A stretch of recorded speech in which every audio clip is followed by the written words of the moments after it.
տեսեք, ոնց ինձ թվում է մարդիկ ավելի սթափ են դատում, որ ամեն մեկը պետք է անի ճիշտ ընտրություն։ Դա շատ կարևոր է։ Ամենակարևորը անտարբերությունը կարողանանք հաղթահարել, հասնել նրան, որ մարդիկ իրենց այդ հիասթափությունը, իրենց տենց նեգատիվ տրամադրվածությունը, ոնց որ դուք եք ասում վատ, հաղթահարեն, դուրս գան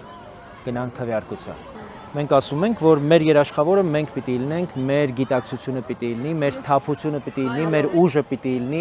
մեր դաշնակիցների հետ պիտի կարողանանք ոտքի կանգնենք, որովհետև այս փալասը, որ Պուտինին բերել կապել էին մեր գլխի,